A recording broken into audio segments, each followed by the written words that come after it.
They buzzed around the room like little flies, spinning for ages, unable to find Lucy. This power outage was a real knee slapper. Introduced Cat Dad to a new friend, they sat facing candles and bothered by the building's crisis. Cat Dad suggested a no-power concert, but no one would come.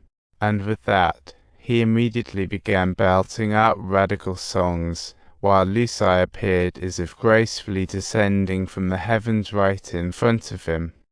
He complained to Uncle Ken that on the night of Bonnie's incident, he might have seen the killer, and Uncle Ken replied with a hint of annoyance. "Why didn't you say something sooner?" Lucy thought the person didn't look too bad, even though the ski mask made him hard to recognize. He was sure that person. He just sneezed and bolted, didn't even try to grab him. After Lucy said that, he suddenly zipped it.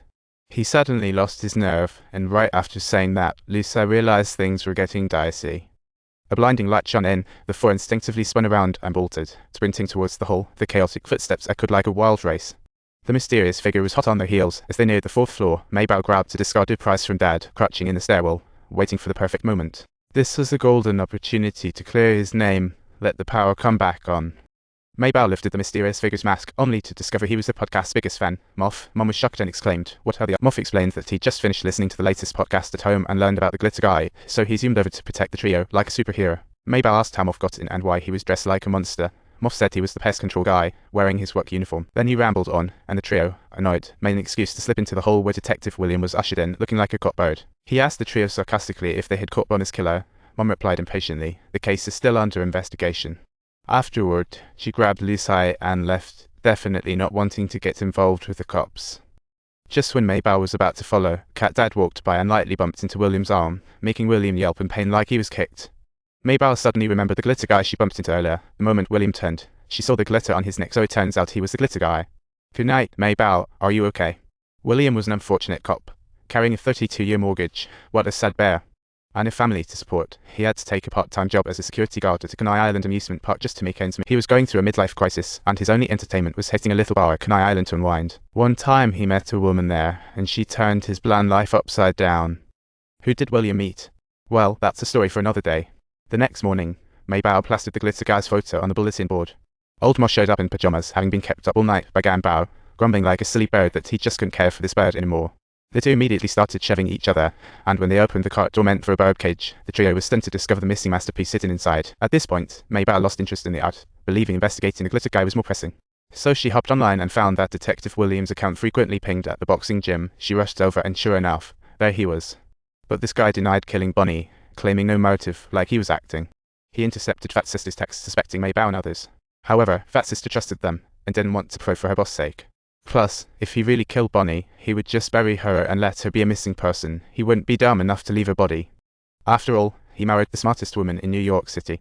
Meanwhile, back at the apartment, Old Mo sneakily returned, and to his surprise, when the elevator door opened again, he unexpectedly encountered his lifetime rival, Teddy.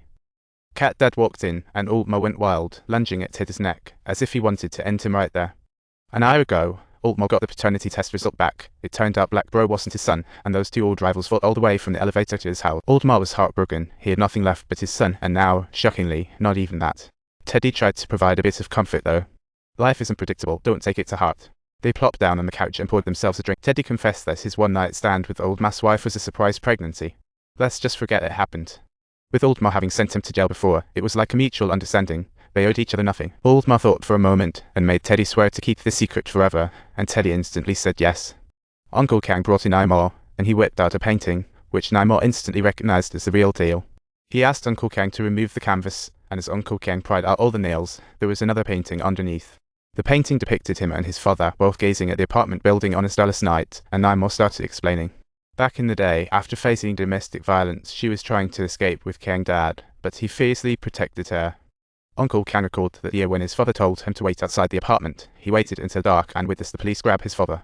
Soon after, that old man died in prison. It was all because of this. Meanwhile, Maybelle clicked on an old podcast episode from Xingjai. This episode's protagonist was named Nonna, and Xingjai told the story from a first-person perspective. She mentioned that she often went to a bar in Kenai Island where she met a police officer who was really into boxing, straight out of a novel.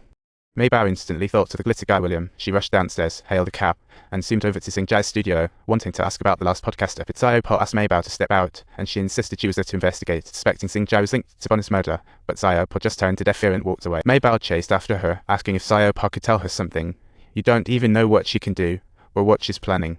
Don't forget to subscribe for more.